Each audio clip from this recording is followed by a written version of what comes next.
So next up, podcast listeners, we have the Daily Biden Dumpster Fire. That's right, the Daily Biden Dumpster Fire. So Joe Biden blows off questions about the Afghanis who were falling from the American plane. So you've seen this on TV, but you probably haven't heard the various clips that we're going to play. And as you know, there was this frantic scene. The scene is still playing out in Afghanistan, where thousands upon thousands of Afghanis came to the airport in Kabul. And as they were making their way to the airport, a lot of American planes were preparing to take off. Some were boarding and others were taking off and taxiing the runway to get to the point where they could take off. And so a number of Afghanis were trying to climb on the plane. And I presume their thought process was they could potentially find a gap somewhere to get into the plane, maybe through the cargo area, or maybe through where the wheels, you have the wheels where you taxi the plane, and that opening there, potentially maybe they thought they could go through there as well. I'm not sure, but nonetheless, this is how desperate the Afghanis were to leave. Kind of speaks for itself. When you are climbing on a plane and literally thinking you might be able to hold on or find your way in as the plane takes off, that's how badly you want to leave the country. Things must really be bad. So Zaki Anwari was part of the Afghan Youth Football League, in other words, soccer. He was only 19 years old and he fell to his death.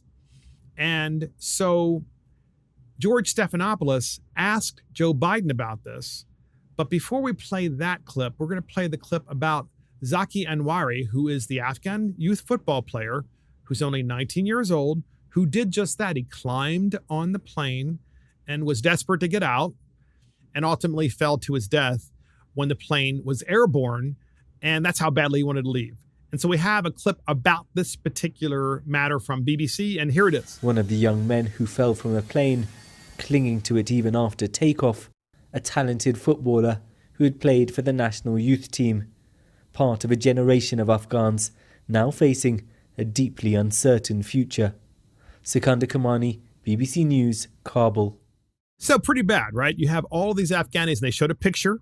If you're watching us on YouTube, they actually showed a picture on that BBC news clip of Zaki Anwari, a young man with his whole life ahead of him. Very sad, right? That's incredible, because it shows us as Americans that there are people in Afghanistan who really do want to have a better life. And they realize and have come to the realization that because we are leaving, that better life no longer exists in Afghanistan. It's something that should be talked about at more depth by Vice President Harris and President Biden to really speak to American values and why this is happening. But of course, they're incapable of doing so. And who knows why? Who knows why? I mean, they apparently don't even have speechwriters around them that can do it, as we've spoken about before. But nonetheless, this daily Biden dumpster fire that we have is Joe Biden being asked by George Stephanopoulos about this very individual and others like him who fell to their deaths as they're climbing on the plane, desperately trying to get in, clinging to it as the plane takes off. That's how badly they want to leave. And listen to Joe Biden's response when George Stephanopoulos asks him about this. We have that clip, and here it is. We've all seen the pictures. We've seen those hundreds of people packed into a C-17. We've seen Afghans falling. That was 4 days ago, 5 days ago. What did you think when you first saw those pictures? What I thought was we have to gain control of this. We have to move this more quickly. We have to move in a way in which we can take control of that airport. So that was 4 days ago, was Joe Biden's response to George Stephanopoulos. So ABC News correspondent, or ABC News anchor, George Stephanopoulos asked Joe Biden, what are you going to do about this? You have people falling to their deaths from American planes because they so badly want to leave their country and come to a place that has freedom and have a better opportunity and a better life. And Joe Biden's response is, that was 4 days ago. Who says that? What kind of American president, what kind of a civilized society that has a so-called civilized president would say that was 4 days ago? Wouldn't you instead say something like, I'm really, really sorry this happened. Zaki Anwari, who was the 19-year-old youth football player in Afghanistan, should not have fallen to his death.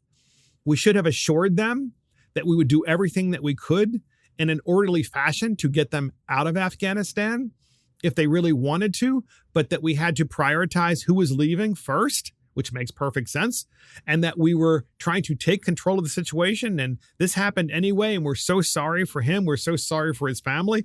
You know, that would be the normal thing a president would say. But again, in this daily dumpster fire, Biden is like, 4 days ago. I mean, a bunch of people climbed on a plane and they fell and they died, and they fell probably 1,000 feet and, basically fell to their death, and it must have been a horrible thing. And, it's 4 days ago. Let's talk about what's happening today in Afghanistan, which apparently that's even going to be any better.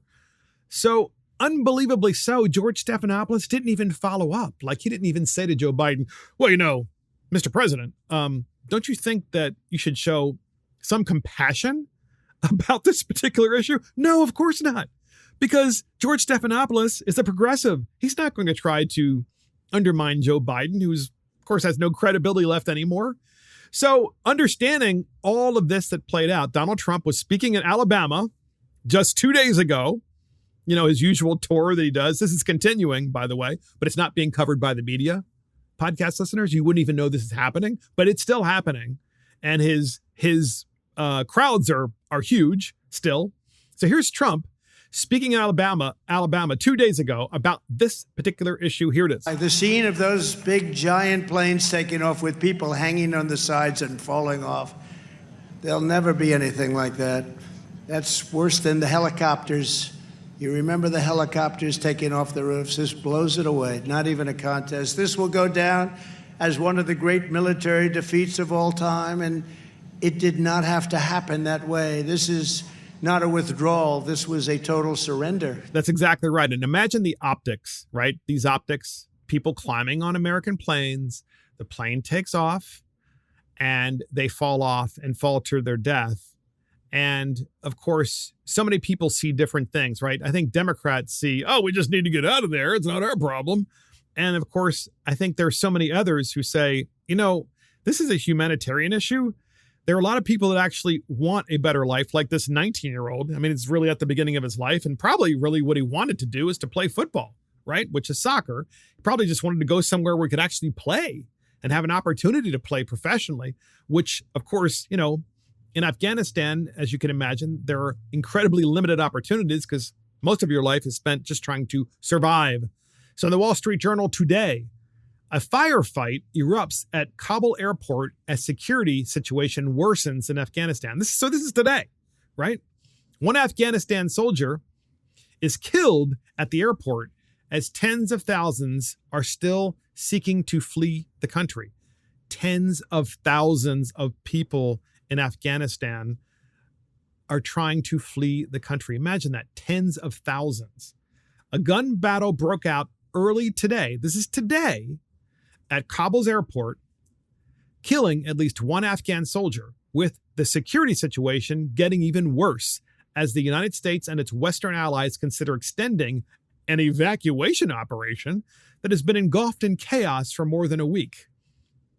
Afghan, American, and German soldiers were involved in an exchange of fire early Monday that left one Afghan soldier dead and 3 more wounded, German military officials said. No injuries to American or German soldiers were reported. And the article just goes on to explain the chaos that is continuing there. And if you were wondering what I think or what others think about Afghanistan, I've said before, and I just want to clarify what I said before. I think it was 2 podcasts ago. I said, we were there for 10 years. What I meant was we were there for 10 years too long. We were in Afghanistan for 20 years. We all know that. That's obvious. But we were there 10 years too long because it was actually 10 years ago in 2011 when we killed Osama bin Laden, who was in Pakistan, by the way, but much of the intelligence was gathered through operations in both Pakistan and in Afghanistan. But the mission to take Osama bin Laden out was launched from, of course, I believe, Afghanistan. And so that's when we should have left. And so on Fox News just recently, I think it was yesterday, Adam Bowler discusses his past negotiations with the Taliban. And I want to bring this up to you podcast listeners because Adam Bowler is a U.S. negotiator who has previously negotiated with the Taliban over the years, right? We've been there for 20 years. He's relatively young. So my guess is his negotiations have been relatively, recent, like the last 5 to 7 years. And so here's who Adam Bowler is. He's an American businessman and a government official who served as the first CEO of the United States International Development Finance Corporation. He was nominated by President Donald Trump and served until January 20th of 2021. He previously served in the Trump administration as the director of the Center for Medicare and Medicaid Innovation, as well as the senior advisor for value-based transformation for health and Human Services Secretary under Human Services Secretary Alex Azar. So this gentleman was under the U.S. International Development Finance Corporation and others, I believe, negotiating with the Taliban, as in directly across a table. So you've got a conference room kind of thing. The Taliban's on one side and Adam Bowler's on the other side. And he talks about who he's really negotiating with and what is happening during the negotiations. And this alone, podcast listeners, should convince you as to why the Trump administration wanted to get out of Afghanistan and why we should have gotten out in 2011 after we killed Osama bin Laden. We have that clip from Adam Bowler in his own words, and here it is. I would say that in terms of negotiating or discussions with the Taliban, I'd say on one side, they are a disciplined group that's regimented, and you can have discussions. The other side, it's a very tribal organization. During some of the discussions, one of the guys that had a larger beard was, I don't know if he was sniffing or eating his beard during the time.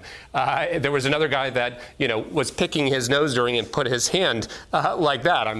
You can pretty much tell when someone's picking their nose, even if they do that. So keep in mind, it's a militant group, but it's a tribal group. And in this region, tribal groups respond to diplomacy when there's a strong hand too. So this is Adam Bowler talking about the Taliban, and he was negotiating with them across the table, like in a conference room setting.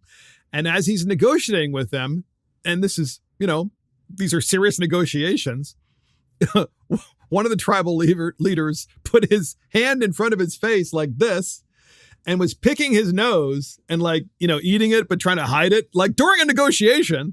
And then the other one was taking his Taliban beard, like that real long beard, and pulling it up and then chewing on it like this, like he's chewing on a cigar, except that was his beard, while Adam Bowler was negotiating with the Taliban. And these are the same individuals who, there was a report recently, and by the way, we should have been told this 20 years ago, or at least 10 years ago, about how backward this country is. And here's another example. When asked during this evacuation process, how many people are in your family? Many of the individuals in Afghanistan, they can't tell you how many people are in their family because they can't count. They can't even count with their fingers because they don't even know what it is. So what they do is they give the names of the people of their family. And then you have to count the names. Because can you imagine podcasters? I mean, it's just crazy. So here's a negotiator. I mean, if this same negotiator weren't so young, Adam Bowler, and he maybe was around in 2011 after we killed Osama bin Laden, said, well, my last negotiations, they were all picking their nose and eating their boogers, and they were chewing their beards. I think it might be time to leave now that we've killed Osama bin Laden. Just saying, it might be that time.